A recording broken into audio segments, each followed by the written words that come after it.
you can take the questions and she can type in our comments or feed me what your question is so I can answer you. That's the joy of being live, where we can interact through Zoom. The folks that are watching from YouTube, please just follow along, and if for some reason you struggle, you can play it back, or you can email me a question after the class, and I will try to get to you as soon as I can. I'm Deborah Goley, as Rosie said, and I'm fortunate to live in a city that supports the arts and culture. And when the pandemic started up, I had to figure out a way to bring art to you because I was meeting with you in person. And so this has been a great July, 3 in August, and hopefully you can chime in for those. So today, yes, we're taking a trip. We're going to Venice. I went, gosh, it's been years since I've been there, but I fell in love with architecture from an early age, and I was able to study abroad while I was at the University of Texas, and I loved Venice more than any other Italian town, and there's a lot of them that I love. So that puts, it was really hard to choose, but I think because I'm also an artist. So there's architecture there, there's artwork to be behold, and there's also, of course, being on water. It just was fascinating to me. And I could sit there on the bank, and I could take my paintbrush and just dip it into the canals there, and then just paint little splashes of color on my sketchbook. Of course, I couldn't travel with everything that I owned. And of course, I was a starving artist. I could barely get there. But I did in my backpack have 1 or 2 colors and my pencil and a tiny little brush. And I kept a record. So while I was also traveling, I fell in love with a lot of different artists and seeing what they saw through their eyes. So we're going to be studying Claude Monet again today. I know you might have thought, oh, wait, we left France and we were looking at his garden in Giverny, but now we are in Venice because it was one of the last trips he ever took before he went back to the garden. And he really loved it there. I'll read a quote in a while about what he said on his last trip because I think it's meaningful. It is. So always keep your eyes open, be inspired by what you see and what you love, and take notes because you just never know. You might get up on camera. Who knows? All right, so for today's lesson, since we're doing watercolor, I'm going to have to tilt my camera down. And so for the most part of the lesson, you're going to see my camera coming onto the surface. So let's go over supplies. Let's make sure you have everything. You should have a wash brush, something that's pretty round. Well, it can be flat or round, but it feels like a makeup brush, right? Because it's soft. So you're going to need that, and I call that my wash brush. So I cover big areas pretty quickly. And then I have a small brush, number 6, number 3. You don't have to have a number on it, but just something smaller. So it has a smaller point on it. Okay, and then your watercolors themselves. I know it says this was optional. If you are working in pastel, acrylics, whatever you want to work in, that's fine. Because you're going to be able to make this impressionistic painting in whatever you have. Color pencil, that's fine. But the thing I really wanted to focus on today was this. So if you just have 1 or 2 markers laying around, says washable on it, this is the main thing you want to make sure it says washable. And just doing basic shapes. Look at the basic shapes I'm creating. Here's my canoe shape, or it's called a gondola. Looks like just a banana shape. Pretty simple. Okay, I'm drawing a little bit upside down unless I can somehow change mine.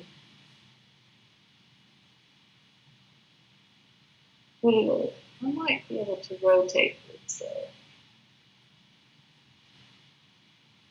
so I don't have to draw it.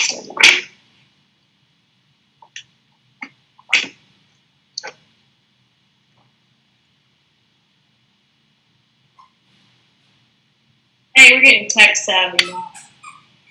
Is that right side up to you guys? Yay! Oh my gosh, that makes me happy. Now I don't have to be upside down. Okay, now we're going to do the building.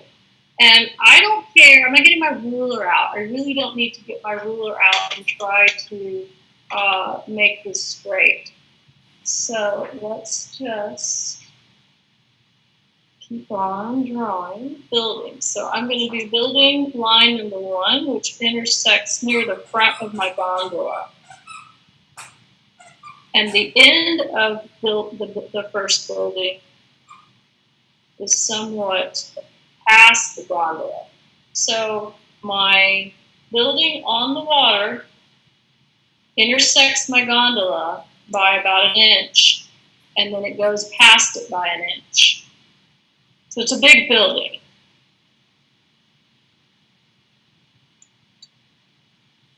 Okay. All right, we're doing it. We're doing it. I know, I wish I could draw standing up, but I can't. We're going forward. Okay, we'll try. All right, the next thing I'm going to do is the side of the building, because it's not just the front of it. You get those wonderful, what we're going to put on the building face, that is important. It gives it character.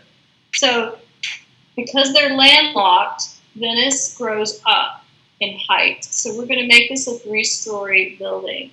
So 1 story, I'm going to do a horizontal line and a second line. So I've got 1 story, 2 story, 3 story. I bet you didn't know you're going to do some architecture today. We try to keep things interesting and mix it up, something for everybody. Plus, you get to learn new skills that you hadn't thought about before. Okay, the first level of our building is going to have a door, right? Well, what does a door look like? A door could be a rectangle in the middle, or you could put a little arch over the top of your door. You decide what you want. On either side of the door, there are probably 2 windows. I'm going to make my 2 windows with arches. I love arches.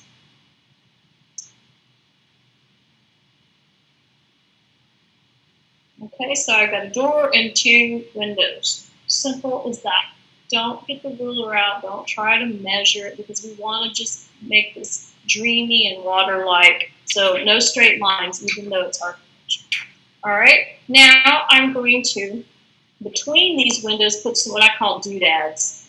So there's going to be a doodad here, a circle here, a circle here, a circle here, and a circle here. Lots of symmetry going on, right?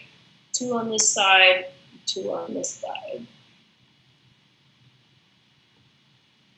No crazy deconstructivist architecture going on here. Very, very symmetrical. Okay, now what we're going to do. Everybody got that much done? I don't want to go too fast. You got your windows and your little doodads. All right, now the second level is going to have a secondary line, right? So this would be my ceiling line if I was inside the house. And there's my floor line if I was inside this house, a mansion. Believe it or not, this is probably a mansion, like waterfront property.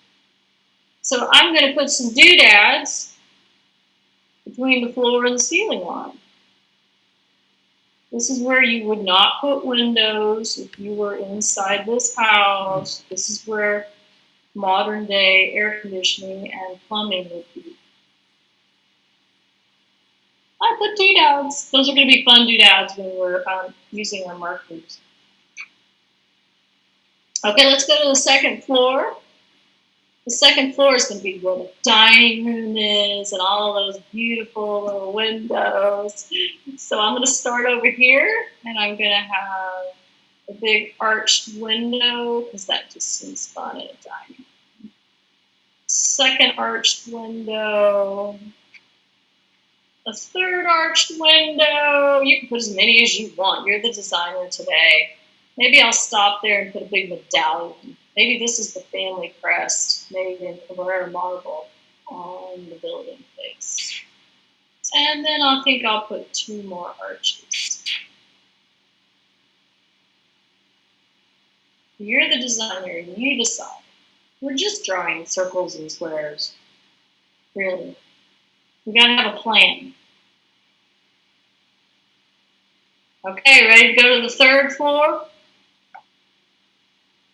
I see you all working hard, being designers today. I fell in love with architecture when I was 12 years old. Oh my gosh, I just could not get enough of it.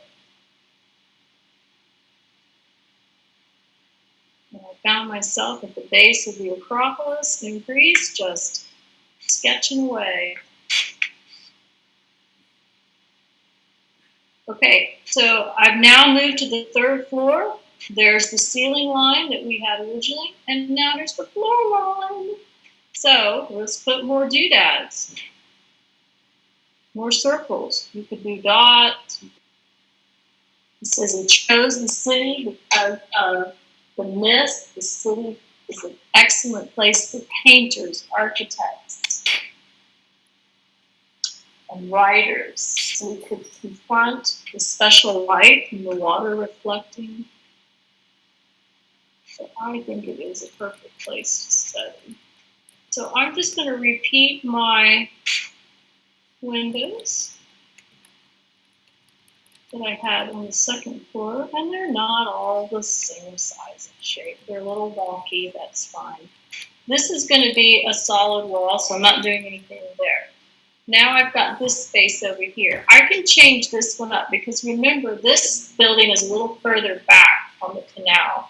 So my door is not going to start until about right here, and it's going to be smaller. Okay, so that door is smaller than this door because it's further away from me. Does that mean that my 2nd floor is going to line up with this one? No, it's actually going to be lower than my. So my ceiling line is lower, and because it's further away, so things are going to get smaller the further they are. All right, here's the 2nd floor of this building, and it's ceiling line, floor line, and okay. So I'm going to do something fun on this one. Maybe this one has little slits for windows. Little long rectangles.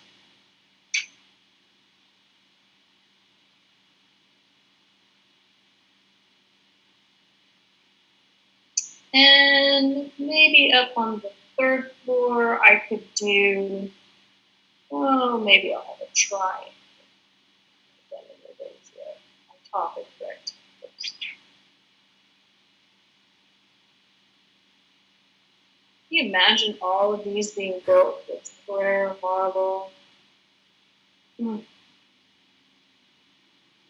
Just so pretty. You could have some doodads next to your door. Maybe those are little lanterns or something. It doesn't matter. We're not doing any detail. This is as detailed as it gets. I will straighten it up just a tad. And push it forward.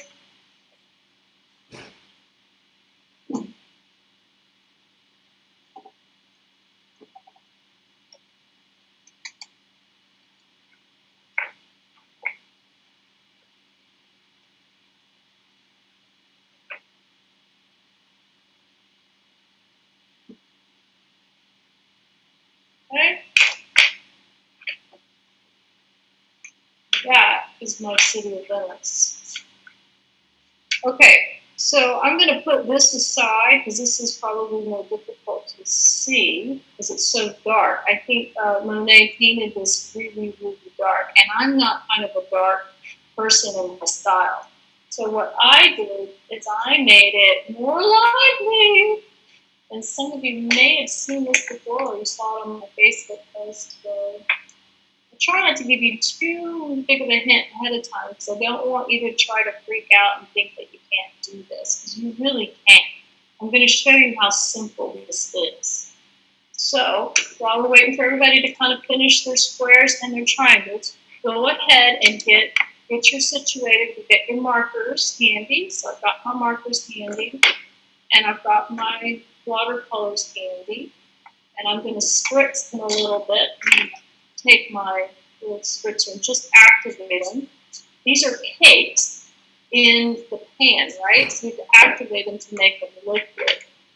Of course, you could just dip your brush in water and put a little to each one. If you run out of a color like blue, I use blue all the time. So just today, I squirted some of my tube blue into the pan, because I like to use these pans to stay organized. At the end of the day, I can close it up, right? I can just close that up, and they're just going to go back to being a cake. But I use all of the tube, so it's okay. Don't throw these away when you think they're all done, because you may be that you just use yellow and blue all the time, and you just need to go get some more yellow and blue.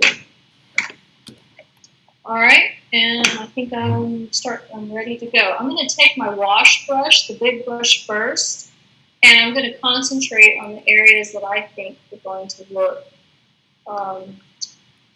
let's just say the light.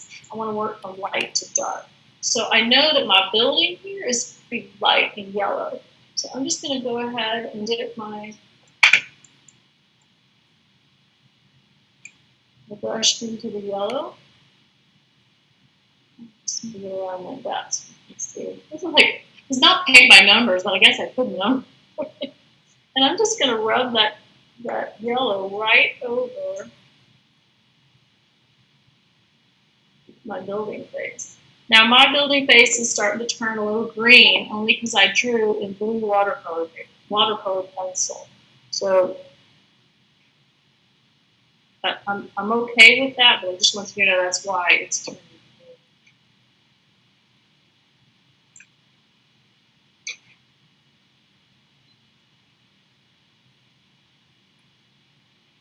If your watercolor gets contaminated, let's say that you then dipped your brush by mistake in the green and back in the yellow, you can always take your napkin and just clean up your yellow really quickly before it dries.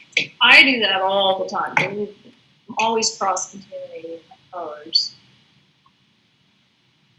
But you can clean it up. Okay, so I gave my building a nice little wash, like I whitewashed my wall, or I yellow-washed my wall. And let's see, I think on this building, what could I give this building?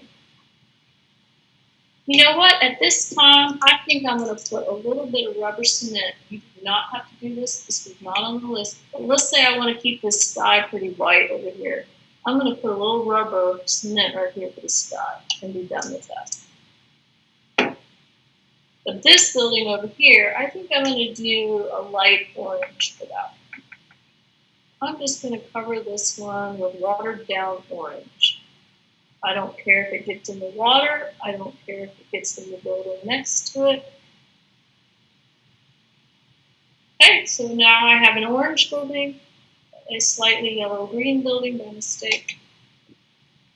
And then I have a sliver of a building over here, and he's going to be kind of a shadow and dark. I think I'm just going to make him kind of a wash of blue right now. If you're doing this in acrylic, you would just paint the buildings in a very light washed out color.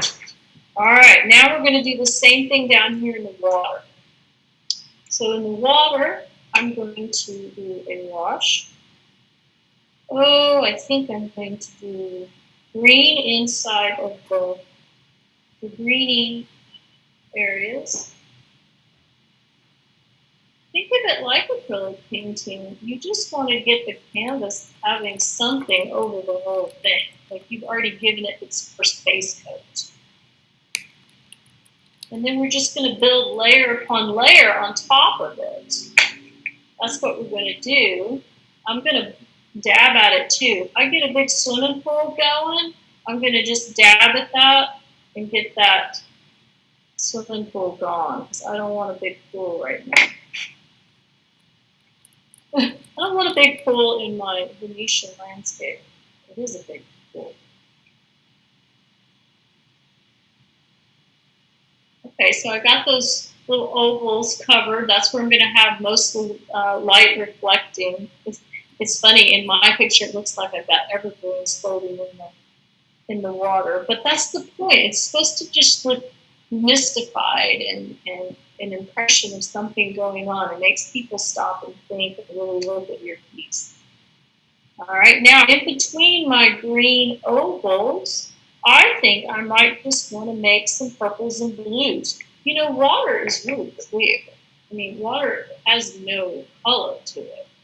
It's just a reflection of what's going on around the water, in the sky, underneath. If you've been to Venice, you know the water's really dirty looking. You know that the buildings have a lot of interest. Not beyond just being white, there's a lot of reds, there's color in the flowers hanging off the verandas. So your water you can make your water any color you want.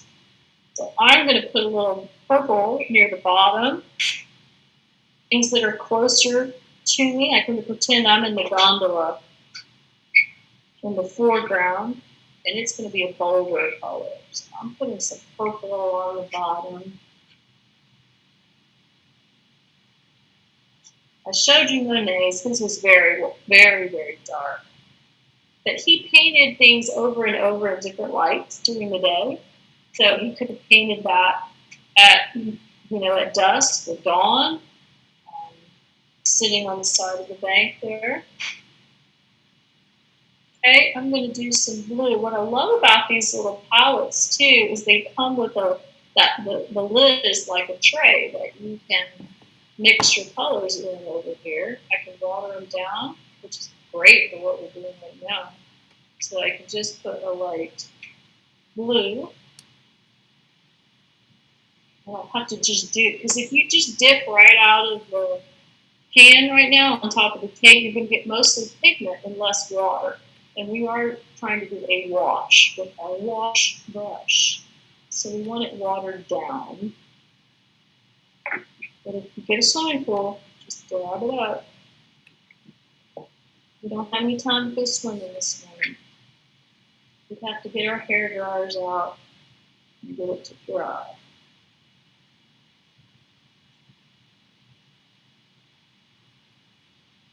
Someday I'd like to go back there. It probably won't evoke the same memories I had before.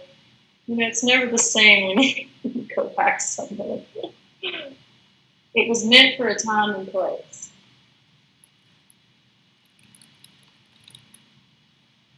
Now you get to make new memories. Okay, I think I've got most everything covered except my little gondola guy here. And I'm going to make him even darker. In reality, they're almost black in Venice. They're like a brown, dark brown. I think they've got lots of tar covering them. So I'm going to put my gondola in. Still using my wash brush, no details. Now you're seeing it. Is anybody using acrylics? I wonder if you are. I wonder if in the end, you all amaze me. At the end, everybody shows me their work, and some people are doing it in colored pencil or pastels. The point of these projects is to use what you have during this time when you're kind of sheltering in place, not moving around as much as you normally do. Just use what you have. I put out supply lists that suggest maybe using this material because that's what I'm using. They're not necessary for you to be able to create. I work in fiber art a lot, and so this is a sketch for me that I will then take and create into something else. So I love to work in different mediums and then ultimately make it into my creation, final creation. Okay, the fun is about to begin. Oh my gosh. Or maybe you thought this was fun already. I should. It's even more fun to go to second level. Now I don't need black in this picture, so I'm just going to take my black and put it out of the way and not be tempted. I might use my brown in just some key areas, but I'm not really sure yet. So I have my brown out. Definitely want my yellow. Definitely want my purple. If you have markers that are dried up, they're not really dried up. So I keep a whole bucket load. I have so many. Because you can reactivate them. You might think they're dried up, but once you stick these into a cup of water, then you can get it to work again. So it's still got ink in there. Like for instance, I'm just going to stick it in here, and you see I've got brown coming off of it. You may have to keep redipping it, but there's still ink inside of that thing. If you're using Rose Art or a different brand than Crayola, I'm not really sure how it's going to work, but you can test it and try. If it's not washable, then it probably maybe will bleed. I don't know. Just test it and see what it does. If it doesn't, you can still use it and get this, do a similar effect. If you don't have any markers and you're just using your paintbrush today, like your 3 or your 6, you can still dot like we're going to dot today. We're going to pretend like Seurat went and met Monet and the two of them collided. And Monet's like, I want to do what you're doing. And so he's like, you got to dot. So I'm going to do a dot method today with either or both. I'm going to do dotting with my marker and dotting with my paintbrush. Okay? Okay, let's do it. Let's start down here in the water because I think that we'll get the hang of it and then you'll feel more comfortable to get up to the building parts. So I'm going to take the green because I told you I had lots of, I liked the green that was in the water, and there's also yellow. So I'm going to use yellow and I'm going to use green. Take off the caps. And I'm going to just start dotting on some yellow. Seurat would have put his dots pretty close together. George, correct. Okay, and then I could take my paintbrush and dip it into the water.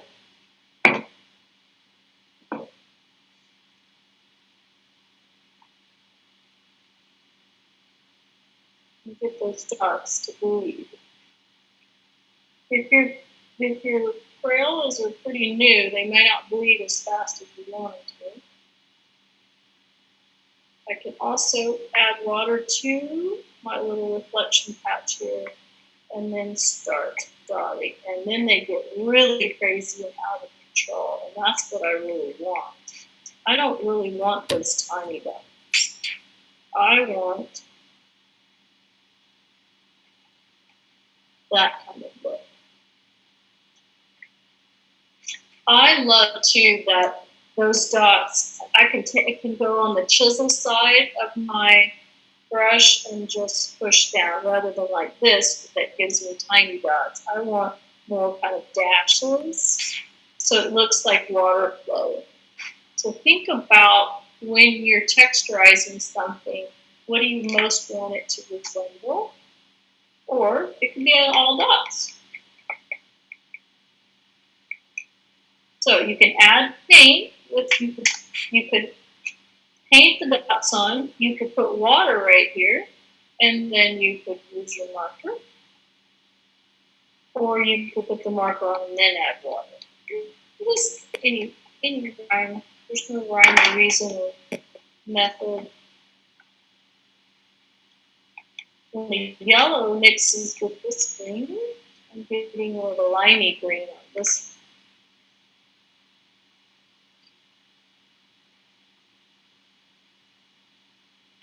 If you don't like it, just wash right over it. let it dry and come back and do it again.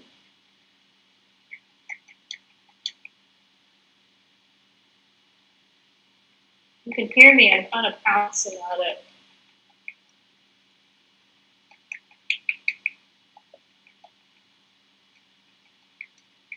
This is great for those of you that would like to control the painting. This is a really good exercise for realizing that you don't have to control it, just let the water flow and mix with other colors. Just see what you get.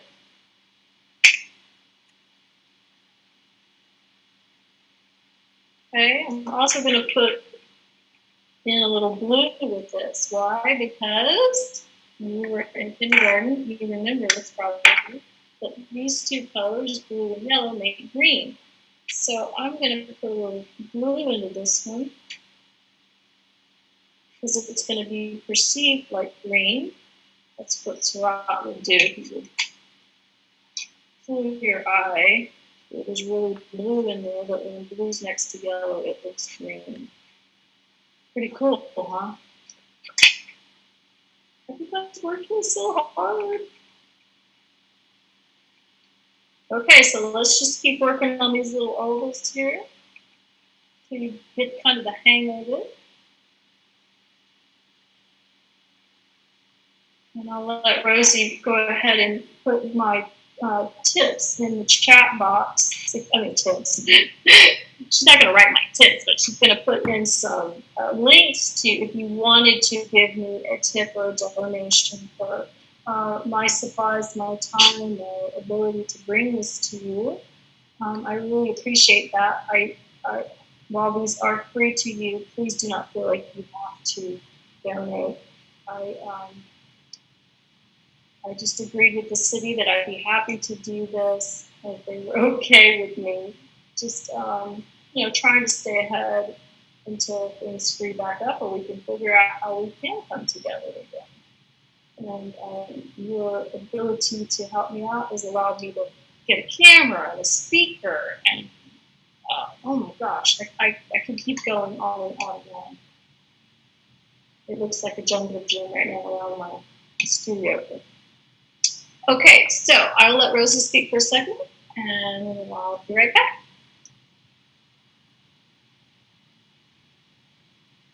Through email or even in the chat box below, and I can help you through those websites and through donating as well.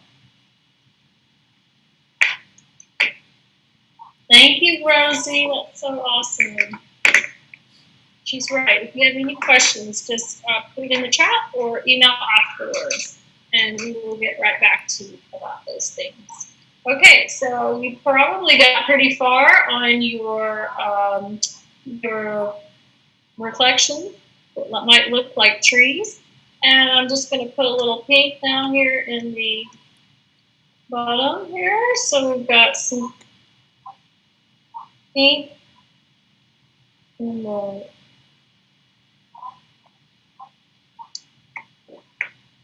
I'm going to put a little bit of purple into the water.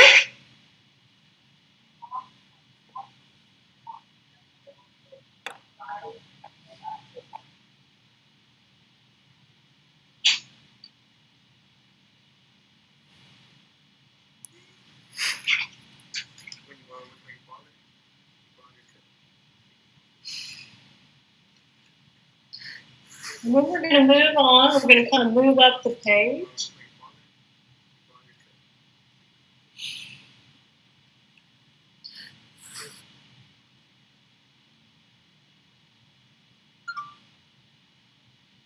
So we're going to just keep on going. We're going to keep on moving up.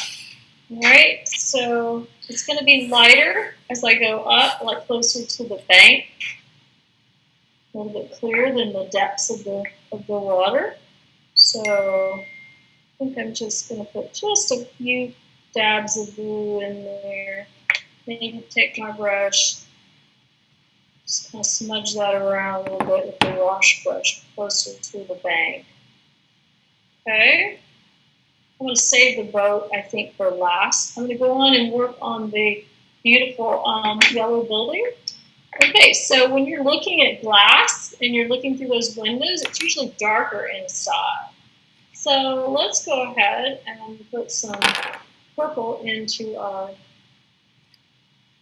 windows. And you've probably got a technique going by now where you're just dibbling dabbing. For lack of a better terminology, you're either pointing at it or you're dashing it, dabbing it. I'm going to move along a little bit more quickly because we've got a lot of facade to cover. And if you don't finish in the amount of time, just take your time. You can always have your lunch and come back to it.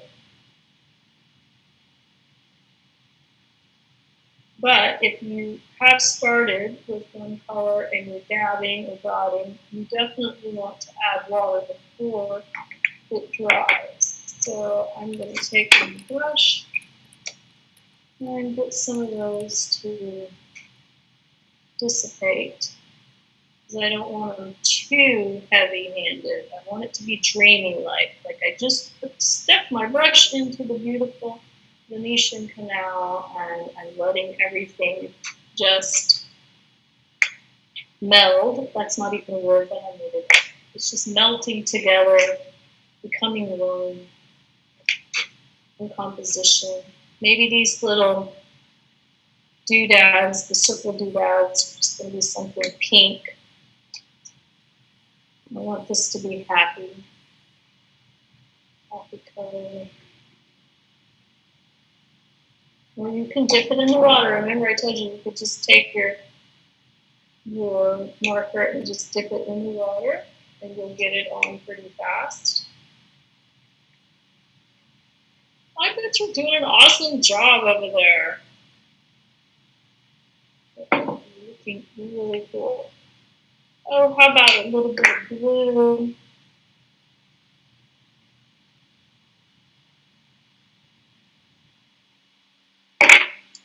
How about purple on the front door? I think you're probably getting the idea now. We just gave this building a facade-omy. We just gave it a whole new look.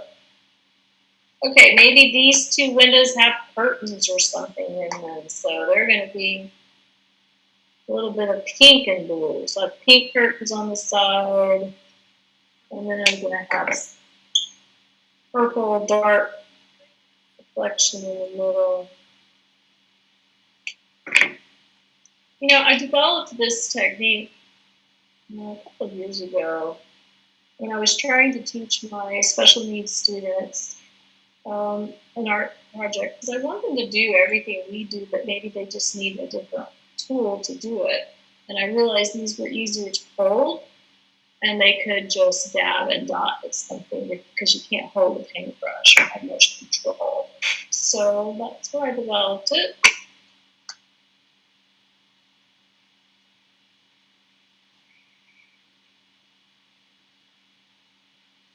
Okay, you can even mix colors, right? So I'm going to put a little blue on the inside face of the door or on one side face of my window with kind of a deeper purple, mixing with the water.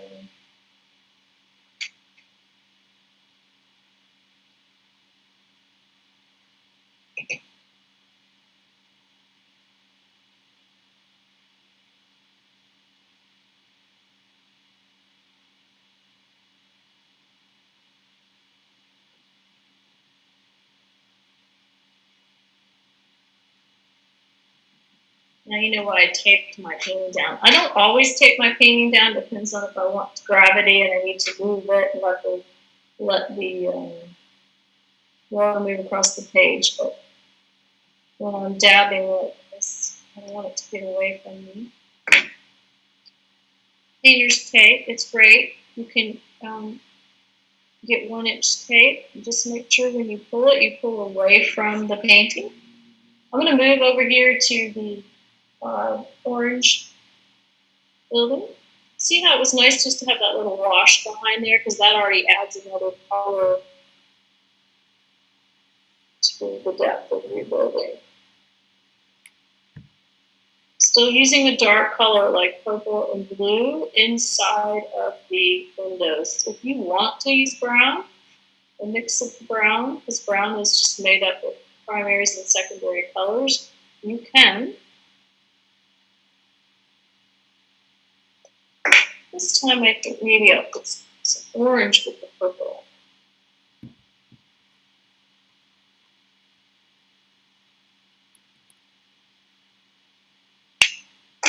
Maybe some more blue.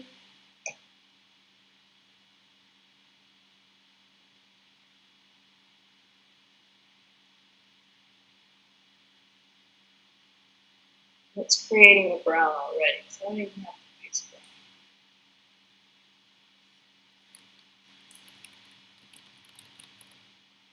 I'm getting all the fenestration. That's called windows and doors. It's just an architecture term.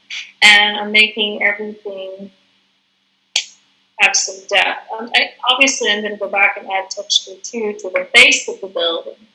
But at least I know now where all my doors and windows are. They're really coming forth. I'm kind of moving around. I don't want to keep working in one spot or I'm going to get a big pool. Maybe this door is going to be more, maybe it'll be Venetian red. So I'll have a red door here. And maybe I'll put a little purple next to it for the hinge side of the door. Okay, and then we put a little bit of greenery near the door. This should be so fun. I bet you guys are having a good time. Okay, now I can come back and just use some of my watercolors too. So I've got my pan here. And I can just take a little bit of orange and just kind of dibble and dab the sides of this building. It's like a combo. Markers, paint. I could take my spray bottle, spray, watch it kind of moving around. I can add salt. Remember I told you I have salt always handy. Add a little texture for the buildings. It only works when the paper's wet. And let's see, what else can I create here? And maybe these two dogs all have a little bit of shadow underneath them onto the building. Shadow under the windowsills. So I'll paint some lines underneath there. I don't care if the color runs next to the next thing.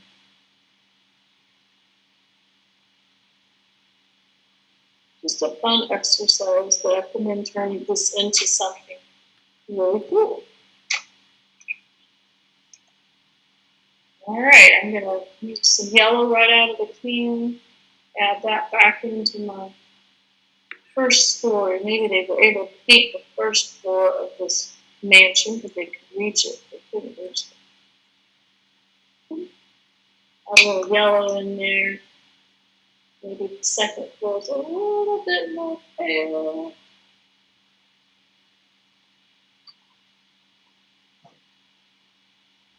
A little more purple at the top. You can see my colors are very running together.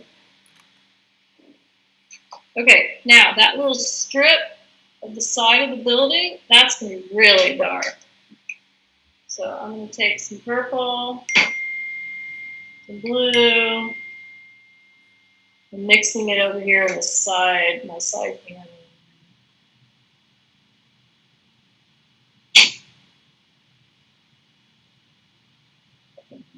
Just put that in there. Side of my building. You can catch it if it starts to bleed somewhere you didn't want it to. You can catch it with your napkin.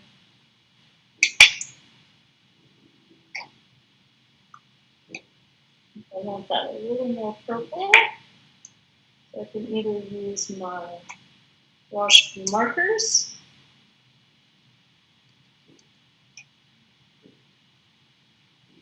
add the purple in there, or I can paint it on. Very cool. Oh, I think I'll add purple to this guy over here. He needs something. Just dipping it in water right now. And let's see, what else could I add? Let's see, my boat. Oh gosh, we don't want to forget the boat. So I know he's going to be kind of dark. I'm going to start out just kind of painting in dark blue. Another layer of dark blue. My gondola. He actually has a little driver's seat, but I'm going to put a little hump in the middle here.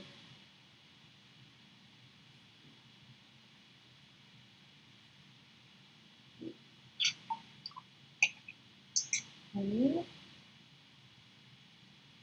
put a little purple down here.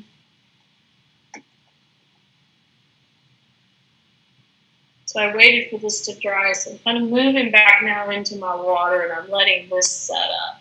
So you kind of got to know to move around the painting, because you don't want to spend so much time in one area, and then you get a swimming pool, and then you might risk putting too much water weight on the 140-pound paper. It can only hold so much. You could end up ripping the paper.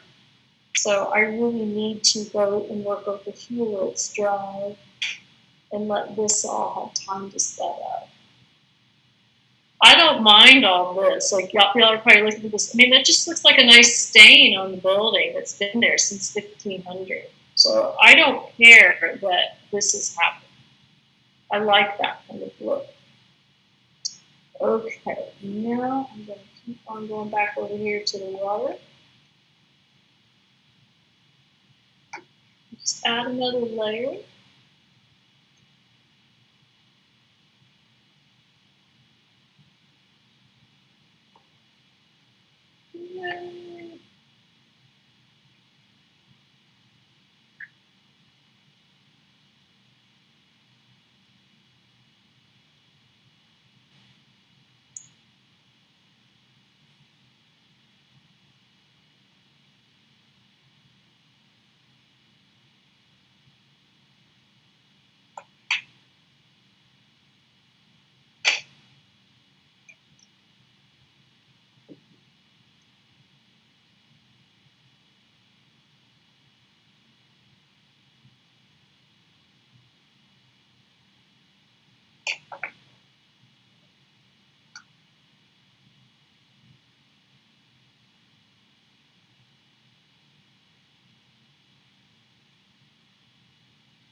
Into my water.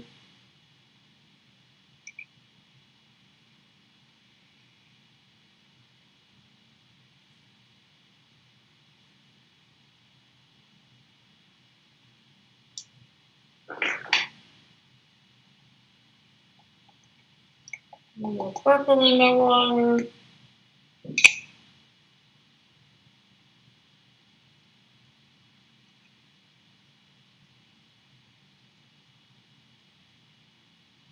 see. Some more green.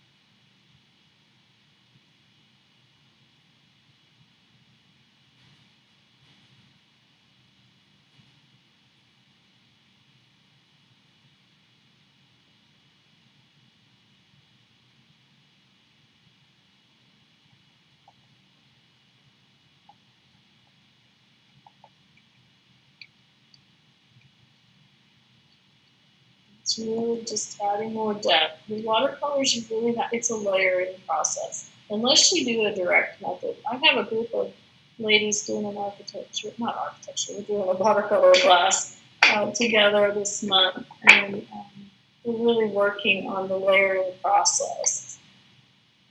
So if you're ever interested in taking it a step further and learning more, just let me know. Okay, I'm going to add a little bit more depth to my boat. The bottom of the boat needs to have a little more purple, like shadow underneath it. So that. You can paint it on, you can put a marker to it. Ooh, I'm just going to kind of dot along the bottom. It's just kind of fading into the water. I love that. Soft.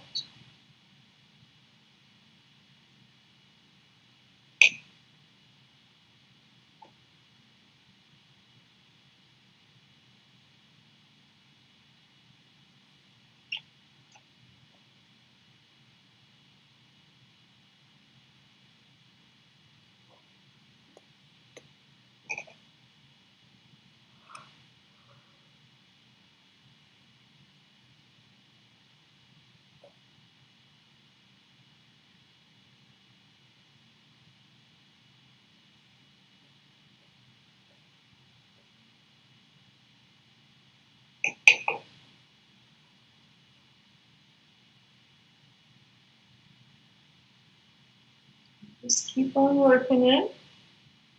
You should be getting pretty close to seeing what your finished product is going to look like or be at this point. I want to kind of keep this sidewalk a little light. So I'm just going to put a little bit of orange wash right in here. Like some bricks or something on the sidewalk.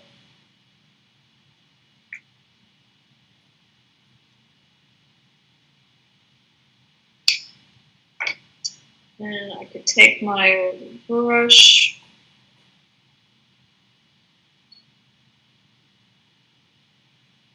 a little more depth to the gondola, which is the thing that's out in front.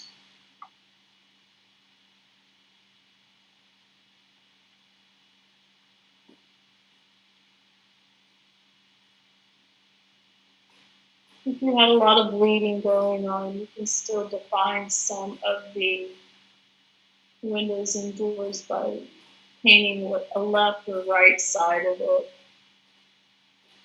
You don't have to completely outline everything. I think that kind of takes away from the whole painterly part of this exercise. But if you really lost something, you can just give an implied line. Like I'm sitting here on this medallion and just giving an implied circle by doing some dabs right around the circle original line. I want people to think. I don't want to give them a real straight on object that's recognizable. Okay, I'm going to go back to this little one area here that I kind of lost a little bit of depth on the side of the building. I'm just going to add that back in there. I like the little orange passing through, so that's not going to bother me at all. And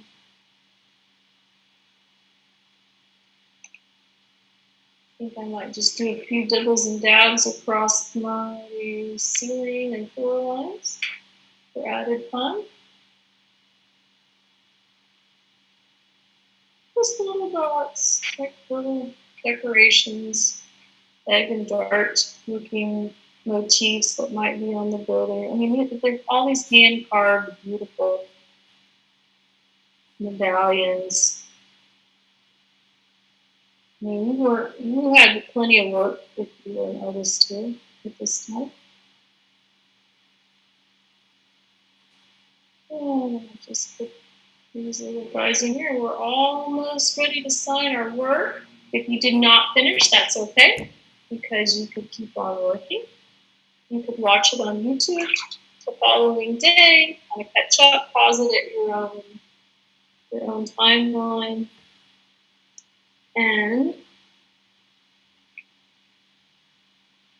we want to have time to show everybody our progress. So it might be hard for you to pick it up if yours is really, really wet. So I don't want you to pick it up if it's really wet. But those of you who didn't work in watercolor, you might be able to. But first, I'm gonna raise my camera and pick up the one I've already done. But maybe upside down. I'm gonna rotate myself. Hold this up while I'm talking to you. I think what is interesting is that once you have an area that's dry, you can come back and like deepen and put a shadow. Or this building is probably in shadow from something else. I could rub off my rubber cement later and create kind of a vignette, a venue. It looks like I'm going somewhere. Gives me a little light spot in the whole composition. So, does anybody want to share at this point?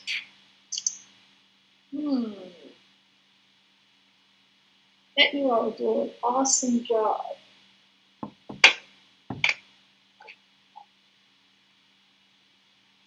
If you have any questions, let me know. We're going to have another art event on Saturday. So that's going to be really fun. We're going to be working on a patriotic theme. I'm going to be using acrylic paint, but you can use whatever you like. I will show you how to do a flag waving. So that will be fun to get that optical illusion. And then we'll do a portrait of an eagle right in the middle of it. So I think that will be fun, just in time for July 4th, and to honor those who are serving and have served, and to celebrate our country, celebrate the birthday of the United States. So I like doing patriotic themes from time to time. I also like playing with optical illusions and portraits of animals, not just people. I actually think animals are more fun to do. We had fun doing the cat the other day. So that's Saturday at 9 a.m. This Tuesday together in Tondo, which is the name of these sessions on our Tuesday lunchtime hour, is going to be I think we actually don't have another one for another 3 Tuesdays. And Tondo, meaning in the round, like we came together. It is a Renaissance word, so kind of fitting for what we're doing today. I love that you guys spend the time with me in the lunch hour. So, like, here's a Renaissance thinking round painting. So that's called Tondo, the style of Tondo. It's very fun. Let's see, that one was done by Botticelli and in 1487. So these really are, this painting that Monet did, of course, was in 1908. But he's looking at buildings from the 1500s. Anybody want to share their work? I'd love, love, love to see.